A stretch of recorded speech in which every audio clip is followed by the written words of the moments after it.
అందరికీ నమస్కారం అండి. కలలకు రెక్కలు తొడిగే కథకు స్వాగతం. ఈ కథను పూర్తిగా వినిన తర్వాత మీకు నచ్చినట్లయితే తప్పకుండా సబ్స్క్రైబ్ చేసుకుని మన ఛానల్ని ఎంకరేజ్ చేయవలసిందిగా మనస్ఫూర్తిగా కోరుకుంటున్నానండి. ఈ కథకు సంబంధించిన మిగిలిన అన్ని పార్ట్స్ను కూడా మన ఛానల్లో ప్లేలిస్ట్లో సేవ్ చేయబడి ఉన్నాయండి. ఒకవేళ మీకు ఇంట్రెస్ట్ అయితే కనుక వెళ్ళి చెక్ చేయొచ్చు. మరొక చిన్న మాట అండి, కథ వినిన తర్వాత మీకు నచ్చినట్లయితే తప్పకుండా లైక్ చేయండి. అదేవిధంగా మీ యొక్క అభిప్రాయాన్ని కామెంట్ రూపంలో రాయటం మాత్రం మర్చిపోవద్దు. మరిక కథలోకి వెళ్దాం. గదిలోకి వెళ్ళిన తరువాత, అడుగు రవి, కాంచనని ఏమి అడుగుతావో అంటుంది కాంచన వాళ్ళ పిన్ని. ఏం మాట్లాడమంటావు?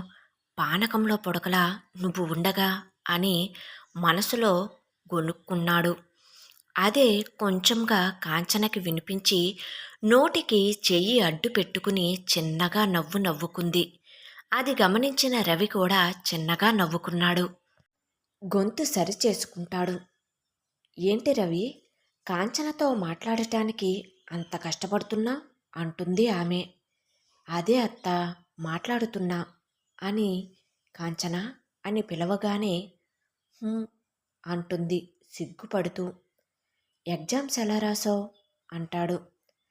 ఓరి దేవుడా, ఏదో అడుగుతావో అనుకుని ఇందాకట నుంచి కాంచన కన్నా ఆతృతగా ఎదురు చూస్తుంటే నువ్వు అడిగే ప్రశ్న ఇదా నాయనా? ఇంకా నేను ఏదో ఎక్స్పెక్ట్ చేశాను అంటుంది కాంచన వాళ్ళ పిన్ని. ఊరుకో అత్త, నువ్వు మరీను ఏమి అడగాలి మరి అన్నాడు. సరేలే, పోను పోను నీకే తెలుస్తుంది అంటుందామే.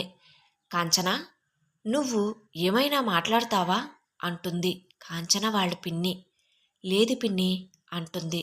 సరే సరే, పదండి బయటికి, అందరూ ఎదురు చూస్తూ ఉంటారు అంటుందామే. రవి తన జేబులో చేయి పెట్టి ఒక మొబైల్ తీసి కాంచనకి ఇస్తూ, దిస్ ఈజ్ ఫర్ యూ అంటాడు. అమ్మో వద్దు అన్నట్టుగా కొంచెం తల ఊపుతుంది. ఫోన్ ఇస్తాను అంటే వద్దు అంటావేంటే తింగర మొహమా, తీసుకో అంటుంది కాంచన వాళ్ళ పిన్ని.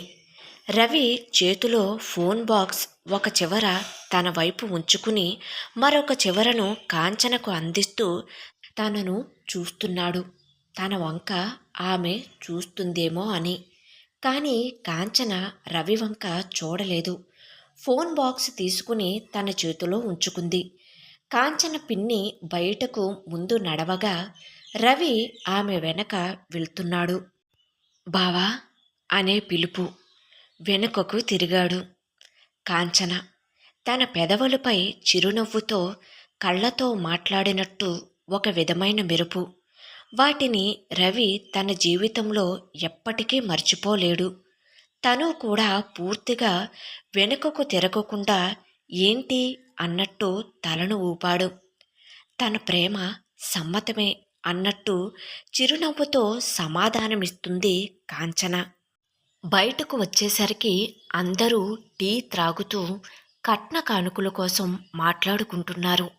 అయితే ఎంత సొంత బావ మరదల్లో అయినా ఒకసారి పిల్లల అభిప్రాయం కూడా అడగాలి అని కాంచన వాళ్ల పిన్ని అంటుంది.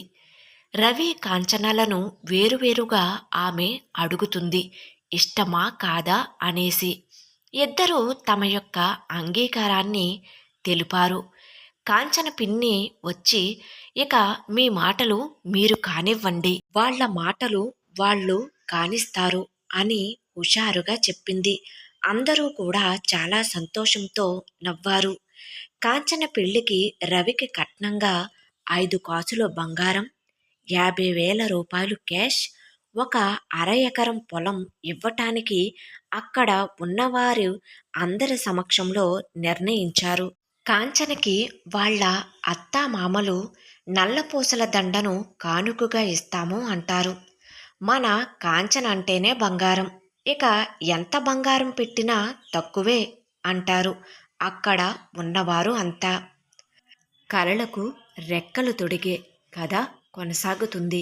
కథ నచ్చినట్లయితే తప్పకుండా లైక్ చేయండి. అదేవిధంగా సబ్స్క్రైబ్ చేసుకుని మన ఛానల్ని ఎంకరేజ్ చేయవలసిందిగా మనస్ఫూర్తిగా కోరుకుంటున్నానండి. Thank you.